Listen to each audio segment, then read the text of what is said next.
la epidemia se puede medir o se debe medir utilizando varios instrumentos de medición. Uno de ellos es el número de casos diagnosticados por PCR, que es lo que se ha hecho hasta ahora. Lo otro puede ser el número de casos sospechosos, es otra forma de medirlo, el número de casos fallecidos con diagnóstico, el número de casos fallecidos sin diagnóstico. Hay varias formas de medir la epidemia. Hasta ahora solamente hemos visto el número de casos positivos por PCR y el número de fallecidos que tienen diagnóstico. Entonces nos lleva a la pregunta, ¿qué está pasando con el diagnóstico, con el PCR? Según cifras oficialistas, se han hecho 6.000 pruebas de PCR y eso da el resultado de los 400 y tantos positivos que tenemos. Si tú divides esas pruebas, 6.000, entre todo el tiempo que dura la epidemia, tienes alrededor de un promedio de unas 90, 80 pruebas por día. ¿Okay? ¿Qué significa eso? Que Venezuela está haciendo, ponle 100 pruebas por día, mientras Colombia está haciendo 2.500 pruebas por día. Chile está haciendo 6.000 pruebas por día. Brasil está haciendo 4 a 6.000 pruebas por día. Entonces creo que hay una limitación en cuanto al número de pruebas de PCR por día, lo cual de alguna manera probablemente influya sobre el número total de positivos con PCR que tiene. Creo que eso es un elemento a considerar. El segundo elemento a considerar es el hecho de que es un poco lo contrario a lo que estoy diciendo ahora. No hemos visto, ok, uno supone, no estás detectando el número de casos, pero ¿qué está pasando en las comunidades? Tú pudieras ver, como se pasa en Guayaquil, por ejemplo, que ves una sobresaturación de los sistemas de salud, por ejemplo, lo ves en Chile. En Venezuela no está pasando eso. O sea que en realidad está pasando un número de casos que se producen en una cinética mucho más lento de nuestros países de la región. Y bueno, hay una serie de explicaciones que eso pueden pasar, que Venezuela estaba de alguna manera ya en cuarentena no formal, antes de la cuarentena formal, porque aquí llegaban muy pocos aviones y conexión, y eso hace que la siembra de virus original fue pequeña. Tenías un tema de gasolina ya en Venezuela, lo que pasa es que la gente del centro del país quizás no lo sentía tanto. 37% de la población antes de la cuarentena refería que no tenía ninguna forma de conseguir gasolina. Eso es común, sobre todo en el occidente.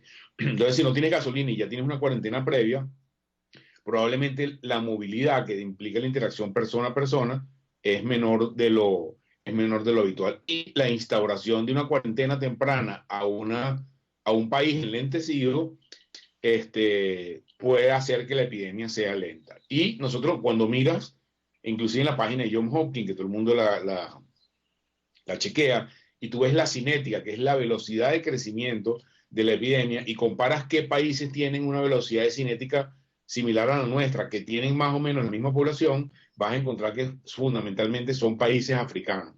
Y de América, Guatemala y Nicaragua son los que se parecen a nosotros. El resto de los países tienen un crecimiento mucho más rápido. Entonces, hay algo en la dinámica poblacional, en la economía, el contacto persona a persona, que hace que hasta el momento esa cinética ha sido relativamente lenta. Es un hecho, creo que no hay que discutir mucho eso, es lo que estamos viendo en el comportamiento de la población.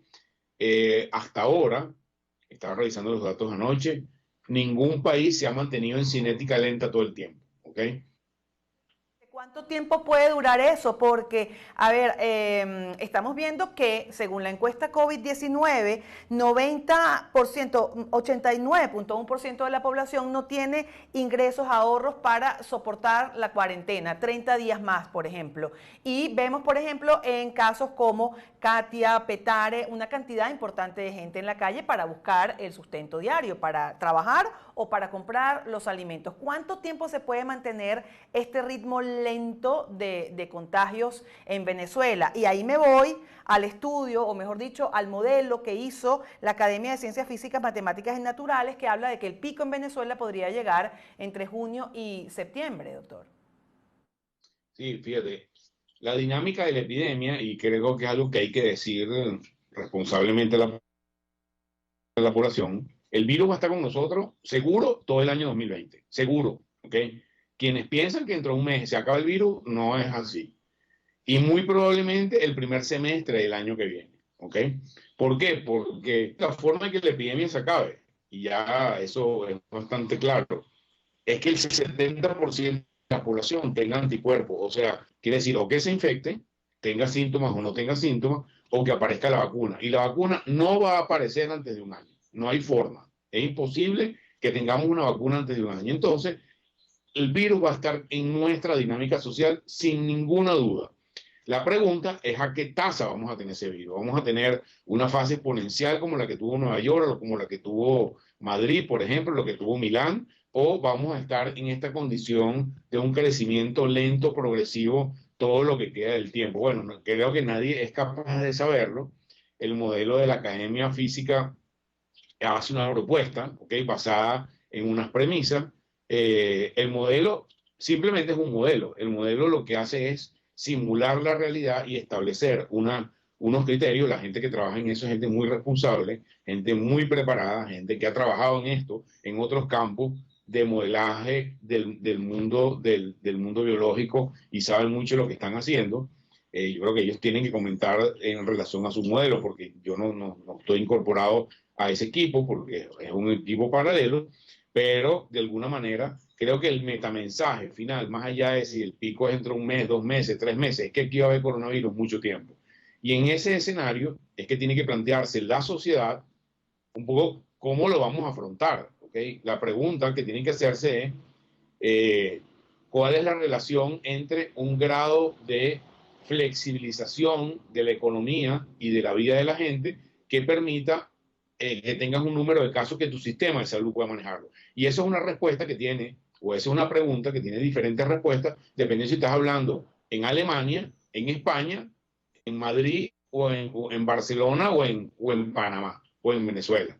Porque la relación entre la economía y la capacidad del sistema de salud esa brecha es diferente en cada uno de los países. Entonces, ese es el grado de discusión que tenemos que dar, y ese grado de discusión implica que tú incorpores a tu discusión a todos los sectores vivos, al sector empresarial, al sector gremial, al sector académico. No puede ser una decisión gubernamental exclusivamente, porque entre otras cosas, los insumos que han dado para tomar esas decisiones han sido muy pocos, ¿ok?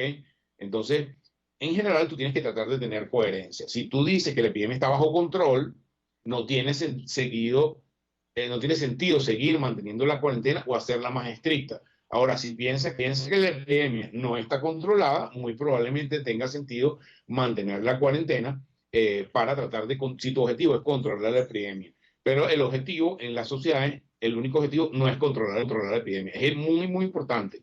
Pero está el otro de lo que comenta, de la situación de la gente en su vida diaria. Entonces, bueno, como te digo, nadie tiene la varita mágica, ¿ok? No podemos ver esto como un dilema de todo o nada, ¿ok? Que es un dilema medio maniqueo. Bueno, o es cuarentena estricta, o es abierto todo. O la gente se muere por el coronavirus, o la gente se muere porque no tiene comida. No creo que ese sea el punto. Creo que hay que buscar un punto medio que además puede ir cambiando con el tiempo. A lo mejor ahorita tienes una tasa de transmisión X y flexibiliza y baja una tasa de transmisión mayor. Entonces la pregunta es, cuando echas para atrás, qué niveles utilizas, etcétera, etcétera.